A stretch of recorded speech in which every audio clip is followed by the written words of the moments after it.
You think letting go means losing a person. It doesn't. It means losing the version of you that existed with them. That's why it feels like death.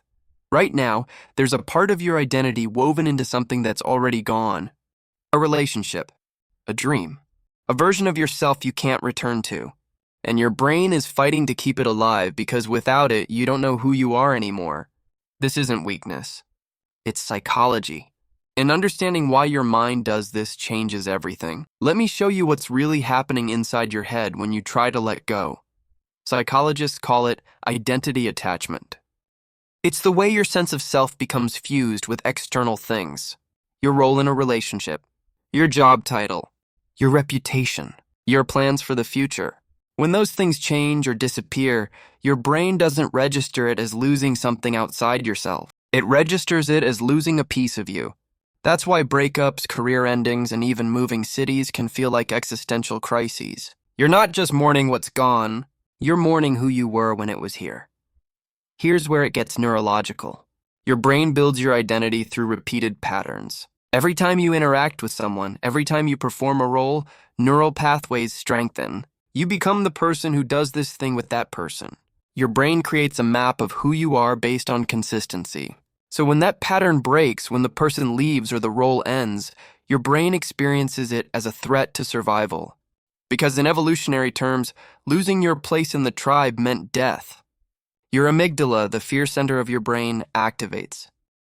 Not because you're in physical danger, but because your psychological identity is fragmenting. That's why you can't just get over it. Your nervous system is treating this like an emergency. Now add loss aversion. Behavioral psychologists have found that humans feel the pain of losing something roughly twice as intensely as the pleasure of gaining something new. Think about that. The pain of what's gone will always feel stronger than the promise of what could come. That's not pessimism. That's neuroscience. Your brain is wired to protect what it already has, even when what it has is hurting you. That's why you stay in relationships that drain you, jobs that no longer fit, cycles that ended months ago. You're not weak, and your brain mistakes familiarity for safety. Let me show you how this plays out in real time. Month 1. You meet someone.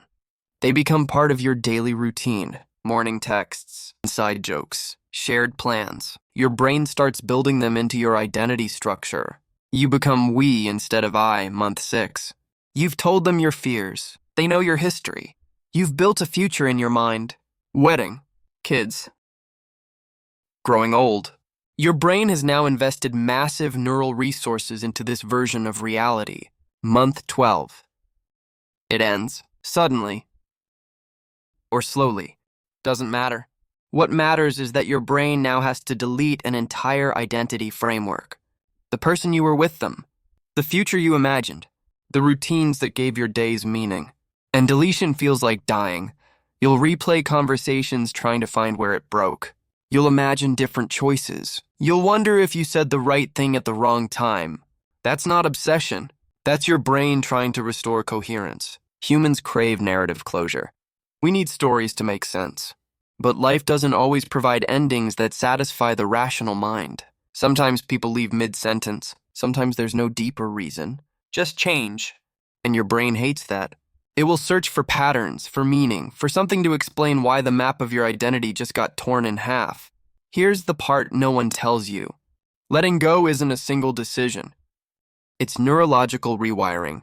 When you release something, your brain has to restructure its expectations. It has to learn that the person isn't coming back, that the future you imagined isn't happening, that the version of you that belonged there no longer exists. This process takes time, not because you're slow, but because your brain needs to build new neural pathways to replace the old ones. Every time you check their social media, every time you drive past their street, every time you hear that song, you're reactivating the old pathways. You're making it harder for your brain to rewire. Neuroscientists call this emotional extinction. It's the process where neural connections that once triggered specific emotions gradually lose their charge. The memory remains, but the pain dissolves. It's proof that your nervous system can heal, but it requires one thing most people resist: acceptance. Acceptance doesn't mean agreement. It doesn't mean you're okay with what happened.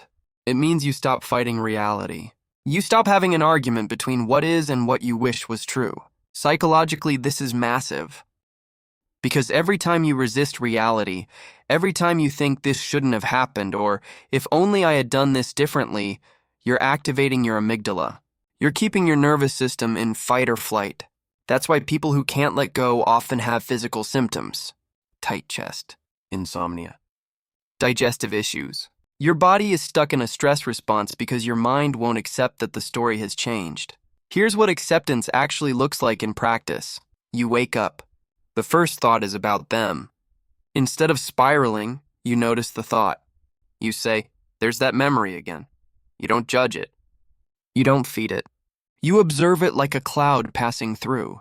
This is mindfulness, not the Instagram version, the clinical version. You're teaching your brain that thoughts are temporary events, not commands. The more you practice this, the weaker those neural pathways become. You're literally rewiring your emotional responses. But there's a deeper layer. Emotional differentiation. This is the ability to separate what you feel from what's objectively true. You can miss someone and still know they're not right for you. You can grieve a past version of yourself while accepting the person you're becoming. You can love a memory without needing to resurrect it. Most people collapse under contradiction. They think if they still feel something, it must mean something. But feelings are information, not instructions. You can feel grief and still choose to move forward. That's not betrayal. That's emotional maturity. Let me give you the timeline no one prepares you for. Week 1. Shock. Your brain hasn't processed the ending yet. You function on autopilot. Week 2. Reality hits. The routines break. The absence becomes physical. Your nervous system floods with cortisol. Sleep becomes difficult. Week 4. Bargaining. You imagine scenarios where it could work. You rehearse conversations. Your brain is trying to restore the old identity structure. Month 2. Anger or depression. Your brain realizes the old pattern isn't coming back. This is where people get stuck, because anger and depression are both forms of resistance. They're your mind's way of saying this shouldn't be happening. Month 3 to 6. Acceptance begins. Not every day. Some days you backslide, but slowly you stop checking their profile. You stop imagining alternate endings. You start noticing new patterns, new routines, new versions of yourself emerging. Month 12. Integration. The experience becomes part of your story, but it no longer defines your present. You've rebuilt your identity without them in it, but here's where most people sabotage themselves. Guilt. Guilt whispers that letting go means you never cared. That moving on is betrayal. That if you stop hurting, the relationship didn't matter. This is a cognitive distortion. Pain is not proof of love. Suffering is not loyalty. You can honor what something meant to you without keeping it alive in your nervous system. Compassion without attachment. That's not coldness. That's wisdom. So how do you actually practice letting go? Defense 1. Narrative reframing. Write down your story, not the fantasy version, the real one. Include the hard parts, the ways you compromised yourself, the red flags you ignored, the moments you knew it wasn't working but stayed anyway. This isn't about blame. It's about authorship. When you rewrite your experience with honesty, you reclaim power. You stop being the victim of the story and become the narrator who understands its lesson. Research shows that people who journal about emotional experiences for just 15 minutes a day show measurably lower anxiety within weeks. Not because writing erases pain, but because it organizes it. It turns chaos into understanding. Defense 2. Somatic release. Your body stores emotional tension. Clenched jaw, tight shoulders, shallow breathing. Letting go isn't just mental. It's physical. Practice conscious relaxation. When you feel the tightness, breathe into it. Soften the muscles. Let your shoulders drop. Unclench your jaw. This signals to your nervous system that the threat has passed. Some people cry during yoga or after long walks. That's not random. Your body is releasing what your mind has been holding. Let it. Defense 3. Redirect focus. Your brain will always chase unfinished stories. That's its nature. But you can choose what you feed it. Every time you catch yourself replaying the past, redirect to the present. What's in front of you right now? What can you control in this moment? This isn't toxic positivity. This is attention training. You're teaching your brain that the present moment is where healing lives. not in yesterday's conversations or tomorrow's fantasies. Here. Now, the limitation of these defenses? They're not magic. You won't wake up tomorrow healed. Healing is cyclical. You'll revisit the same pain from higher levels of understanding until it no longer defines you. That's normal. That's not failure. That's how the human nervous system integrates trauma. Here's what most people miss. Letting go doesn't erase who you were. It reveals who you're becoming.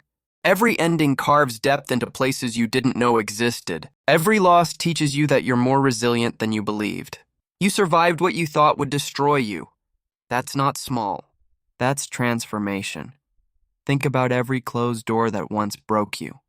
The relationship that ended. The job you lost. The city you had to leave. You didn't know then that it was guiding you somewhere else. You only saw collapse. Time has a way of turning pain into perspective. What felt like the end was actually a redirect. You just couldn't see it yet. So if you're in the space between what was and what's next, take a breath. You don't need to have it figured out. You don't need to force closure. Just trust the process. Trust that what's leaving is making room. Trust that your brain knows how to heal even when it doesn't feel like it. Because here's the final truth. Letting go doesn't mean you're losing yourself. It means you're finding the version of you that existed before they did. The one who doesn't need external validation to feel whole. The one who can sit with uncertainty without collapsing. The one who understands that endings aren't failures. They're completions. You've always been whole. You just forgot for a while. And now you're remembering. One breath at a time. One day at a time. One choice at a time to stop carrying what's too heavy. That's not loss. That's liberation.